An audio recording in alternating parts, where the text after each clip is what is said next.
Let's say you have a folder with a file on your computer.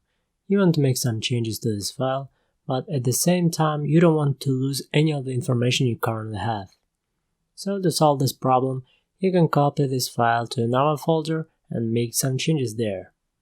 This is the simplest solution, but it's not convenient because you will have many folders with copies of this file. If you have created a new copy of the file, you shouldn't modify the original to avoid confusion between the original file and the copy later.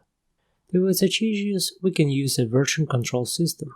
A version control system records changes to a file over time so that you can retrieve specific versions of that file later. It allows you to keep a complete history of a file, and it is a great collaboration tool. You will see changes made by your team and pull these changes to your computer. At the same time, you can easily fix mistakes in these changes if necessary, so that your team sees the correct version. There are different types of version control systems: local version control systems, centralized version control systems, and distributed version control systems. Let's explore each of them.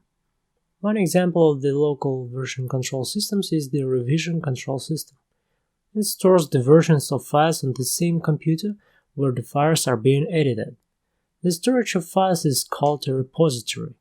To keep track of a file, a user must check in this file, which means he needs to upload this file to the repository.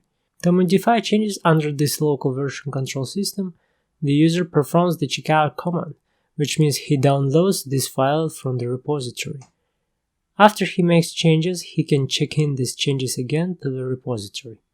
In case you want to share your files with your team so they can make their own changes to those files too, you can use centralized version control systems. One example of centralized version control systems is the Subversion, or SVN for short. Centralized version control systems have one server containing files, and users can use this remote server, make their changes on their local computers, and upload the changes back to this centralized version control system.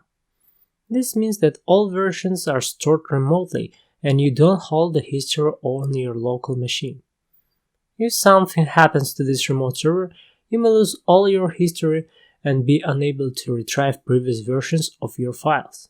If you want to avoid this type of problem, use the distributed version control systems, such as Git. By using Git, you create a local copy of the entire repository, including the complete history of all versions. You have access to all versions of your files, even if you are working offline. Most often, distributed version control systems are used. They provide great flexibility and you don't have to worry about data loss.